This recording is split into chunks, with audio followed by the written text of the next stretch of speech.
Hello, everyone. My name is Melissanthi Zanga, and I am a slam poet from Cyprus. This is Masterclass Mondays with WPSO.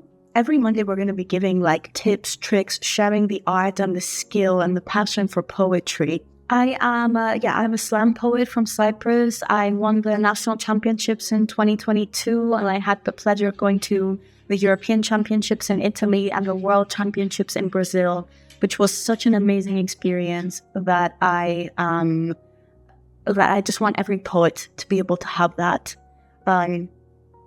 pleasure. For me, what makes slam poetry special and also different from other types of poetry is that, number one, it's performance poetry. So you've got to capture and keep the attention of your audience while you're talking. They don't have the option of reading back and forth to check what you said. And the second thing is that slam is for the people. So it was a way of bringing poetry to the masses, to the people. And so what that means is that it's very personal, and it also addresses issues that have to do with society and with the world. So it can be a very political space. It can be a space for grieving. It's a space for the community to process and the individual to process their emotions. And I find that such an amazing tool. So let's start at the beginning. How do you find what to write about? Where do you get your inspiration from? For me, poetry is best when it's backed, when it has behind it this raw, unfiltered emotion. It doesn't matter what the emotion is. It can be anger, it can be grief, but it can also be pleasure and joy. But for me, a great poem starts from a feeling that you almost can't contain. So something that you feel so strongly and you feel so passionate about that you can't, that your writing is led by that emotion. So I'm going to give you 3 questions to reflect on in writing to help you locate some areas inside you that you feel really passionate about. When we feel really passionately about something, you can write without thinking. And I think that's where you get your most precious material, when you're not trying to analyze and force it with the mind, but when your emotions are so strong that you can't help but vomit onto the page. So the first question is, if I had a megaphone and I could stand and talk to people in general, what would I say? So this question is basically what would I say to the world if I was given a stage to do so? This is very similar also to slam poetry, right? When we stand on top of that stage, we're given an audience, and we actually have the privilege and the honor to be able to say something about the world and about ourselves. So if I had a megaphone, what would I say? Now, I would give yourself 5 minutes on the clock.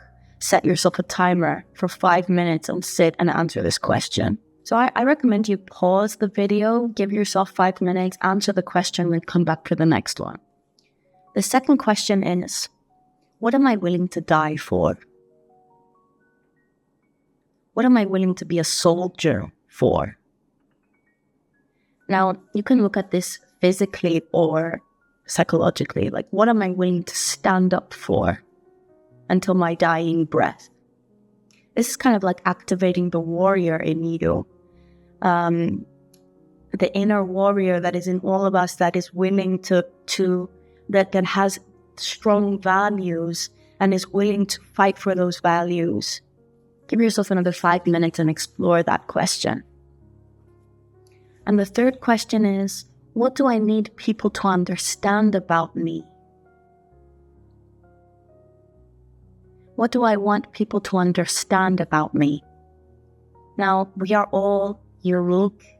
We have a very unique experience in this world, very unique perspectives. And that's what Poetry Slam does, is it opens a space for your unique perspective and your unique experiences to be shared. So what do you need people to know about you? Or what do you want people to understand about you?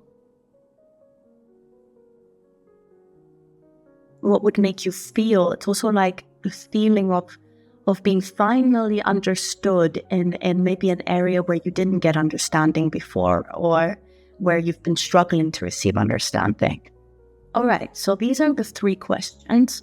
In the process of answering, we'll reveal what you care about strongly. And hopefully while you were writing, you were also feeling emotions coming up in your body. Like for me, what I would suggest next is to look over what you have written and find a moment where you felt the most emotion, where you felt the most like a well up of emotion, and go there and expand on that, zoom into that topic. When I'm free writing, when I'm preparing for a slam poem, it's customary to cry and feel rage and weep, and like it's a purging, cleaning process. It's like a detox of the emotional world onto the page. And that's what makes the poem super powerful, is that I felt honestly and authentically, and I searched inside myself authentically to find something worth sharing. And that's what makes the audience connect. All right, so I hope that was helpful. I'll see you next Monday for another tip. Huge thank you to WPSO for having me here. So if you'd like to learn more from me, I teach a lot of my classes online, so you can participate in that if you'd like. You can find all of my details below, including my website for any like online courses if you would like to take. I'm very active on Instagram, so you can follow me there and see what spaces I offer for poets and for artists to keep working sustainably and with support. Being an artist and being a poet is a very emotional process, and I think that we need the support of one another. We need community, and that's why I'm also investing in WPSO. So, thanks for being here. Have a great day. See you next week.